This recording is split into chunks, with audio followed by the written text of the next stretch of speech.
Ya, di informasi yang pertama, ada sekutu desak Putin gunakan nuklir. Ya, Presiden Belarusia Alexander Lukashenko dilaporkan mendesak Presiden Rusia Vladimir Putin untuk mengakhiri tekanan dari Barat dengan serangan nuklir. Seruan Lukashenko muncul sesaat setelah negara-negara Barat, terutama Amerika Serikat, meningkatkan pengiriman senjata ke Ukraina untuk membantu negara itu mempertahankan diri dari serangan Rusia.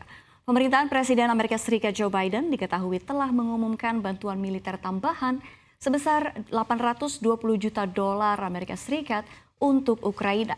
Menurut badan milik negara Belarusia Belta, pertemuan empat mata Lavrov dan Lukashenko membahas keamanan negara dan kebijakan luar negeri mereka di tengah perang Ukraina. Lukashenko juga menuduh Barat mempromosikan bias di tengah perang yang sedang berlangsung. Sebagaimana diketahui, Lukashenko merupakan sekutu terakhir Putin yang tersisa. Kini dunia, terutama negara-negara besar, telah bersatu di belakang Ukraina dalam pertahanannya melawan serangan Putin.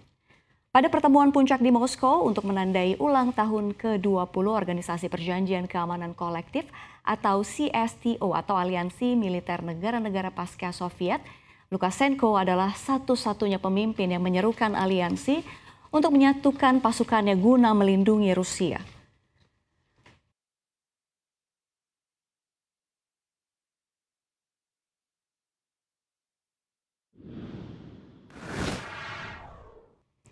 Ya, di informasi berikutnya ada syarat wajib pencegahan COVID-19.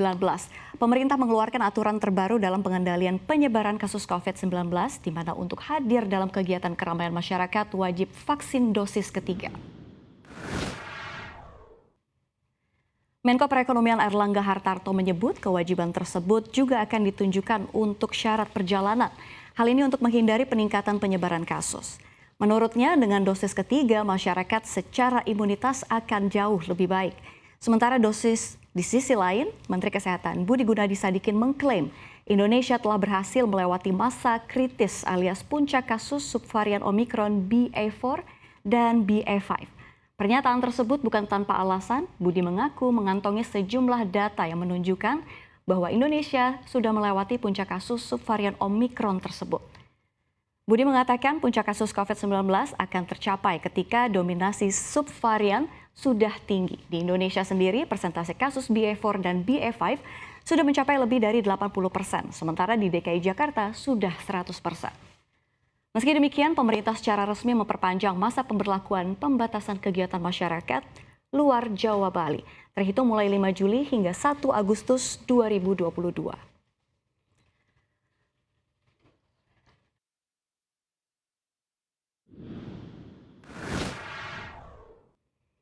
Ya, di informasi berikutnya ada batubara RI berlayar ke Eropa. Ya, perusahaan batubara dikabarkan tengah melakukan pengiriman batubara ke negara-negara Eropa. Dari informasi yang diterima, terdapat beberapa kargo batubara yang sudah berlayar menuju Eropa seperti Polandia dan Jerman. Seperti yang diketahui, beberapa negara Eropa terancam kedinginan pada musim libur tahun ini akibat krisis energi, lantaran seretnya pasokan gas buntut dari sanksi ekonomi yang diberikan kepada Rusia. Direktur Eksekutif Asosiasi Perusahaan Batubara Indonesia atau APBI, Hendra Sinadia mengatakan bahwa kegiatan jual beli batubara oleh negara-negara Eropa itu dilakukan secara B2B atau business to business. Menurut Hendra, karena bersifat B2B, pihaknya tidak mengetahui berapa detail pengiriman kargo batubara ke negara-negara tersebut. Ia menggambarkan bahwa satu kapal Panamax bisa memuat sebanyak 70.000 ton batubara dan Supramax bisa mencapai 40 hingga 50.000 ton batubara.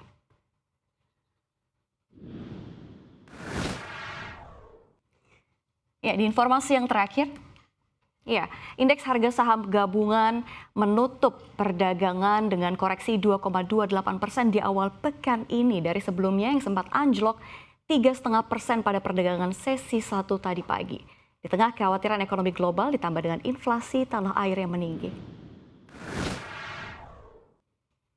Sejak awal tahun, sentimen negatif untuk aset beresiko datang bertubi-tubi. Kekhawatiran kondisi ekonomi global terkait resiko stagflasi yang muncul dari tingginya inflasi, pengetatan moneter, eskalasi geopolitik Rusia-Ukraina, dan kebijakan proteksionisme berbagai negara masih membuat investor ketar-ketir. Bursa saham AS juga terpuruk pada pekan lalu. Tingginya inflasi yang membuat pendapatan perusahaan diperkirakan menurun serta isu resesi membuat Wall Street mencatat pelemahan dalam 4 dari 5 pekan terakhir.